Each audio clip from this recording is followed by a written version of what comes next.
अव्यक्त रूप में चराचर जगत में व्याप्त विश्व वंदनीय प्रातः स्मरणीय अनंत श्री विभूषित परमाराध्य आराध्यव के युगल पाद पदवों में कोटिश नमन।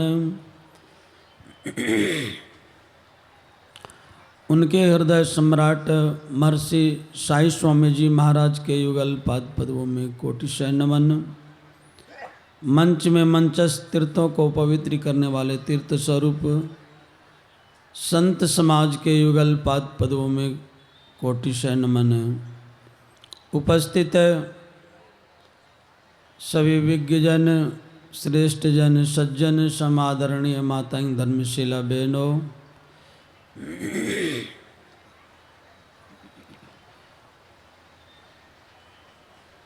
हम लोग सर्वप्रथम स्तुति के, जिसको हम लोग कहते हैं इस स्तुति अर्थात ईश्वर की स्तुति, स्तुति को यशगान भी कहते हैं।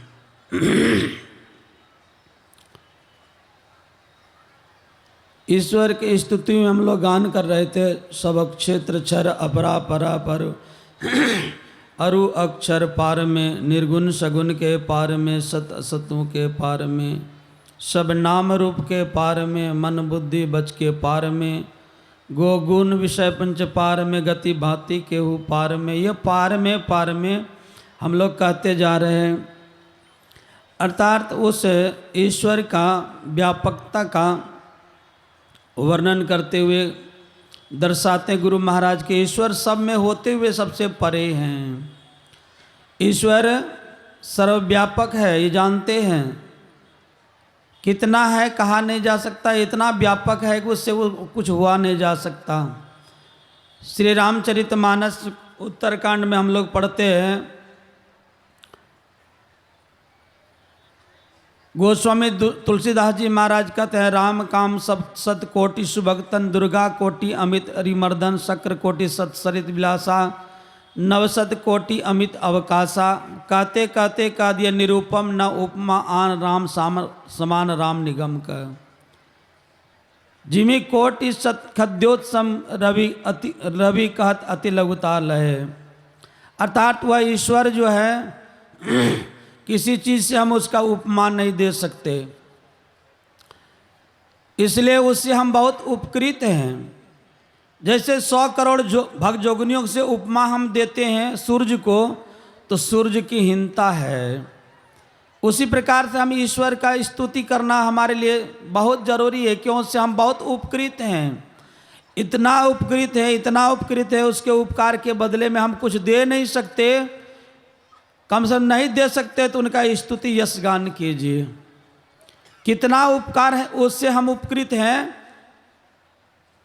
एक आदमी बीमार पड़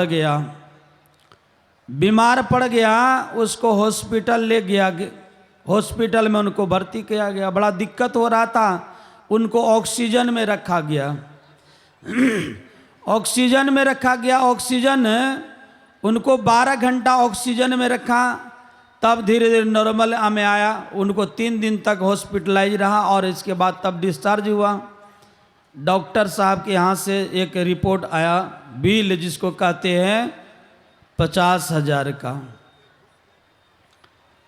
50,000 का बिल आया तो पूछा क्या क्या चीज़ में हमारा खर्चा हुआ, तो बताया बहुत पैसे वाला था। तो उन्होंने डॉक्टर साहब के वहाँ से आया कि उसमें से 12 घंटा जो रखा ऑक्सीजन में, उसका 12,000 उसमें चार्ज लगाया गया। और रोने इसलिए लग गए कि उनको 12 घंटा रखने से ऑक्सीजन में 12,000 रुपया हुआ, तो वह इसलिए रोने लग गए।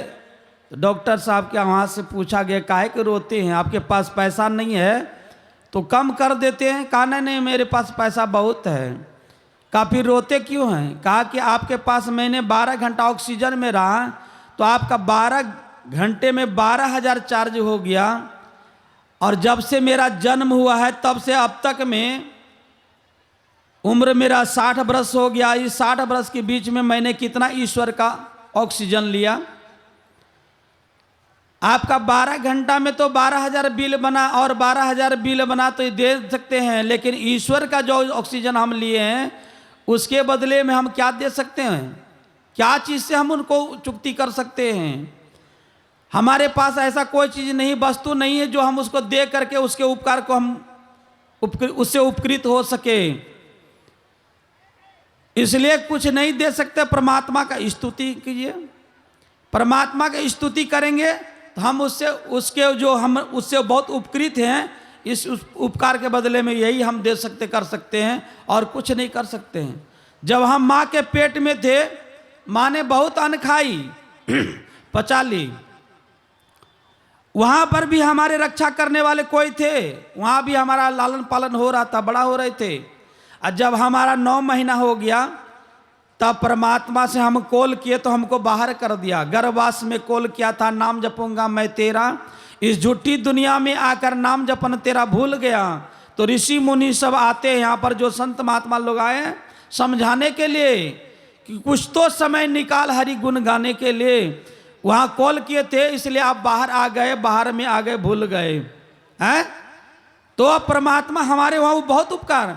और दूसरी बात, जब वहाँ हमारी रक्षा किए, वहाँ पर भोजन की व्यवस्था किए, और जब हम धारा पर आए तो हमारे लिए व्यवस्था नहीं किए। ये धारा पर भी आए तो हमारे लिए व्यवस्था किए परमात्मा, नहीं किए सो बात नहीं। परमात्मा हमारे लिए कितना व्यवस्था किए। सबसे जरूरी है, सबसे जरूरी क्या है? श्वास लेना। तो हमारे लिए परमात्मा ने पहले ऑक्सीजन हवा बना के रखे हुए हैं। हमारे लिए भोजन की व्यवस्था, जब माँ के पेट में थे आना है, उससे पहले हमारे लिए भोजन माँ के स्तन में भेज दिया। ना अधिक गर्म, ना अधिक ठंडा, ना अधिक मीठा, ना अधिक तीता, अनुकूल स्वादिष्ट भोजन हमारे लिए सुपाच्य भोजन दे करके भेजा। एक बार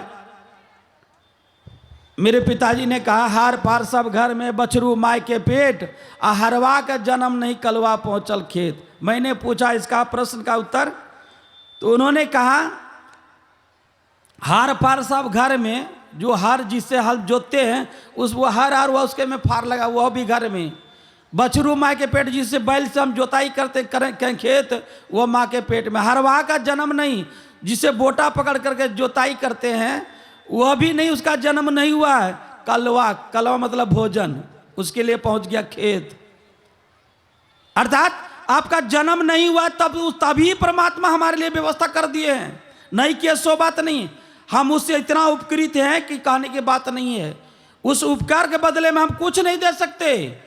अगर नहीं दे सकते हैं तो उसके बदले में कुछ नहीं दे सकते, तो उसका यशगान कीजिए। रोज स्तुति करना चाहिए। हम ईश्वर की स्तुति करते हैं, संत की स्तुति करते हैं, गुरु की विनती करते हैं। संत की स्तुति, आग लगी आकाश में चूची पड़े अंगार, यदि न होते संत जन जल मरता संसार।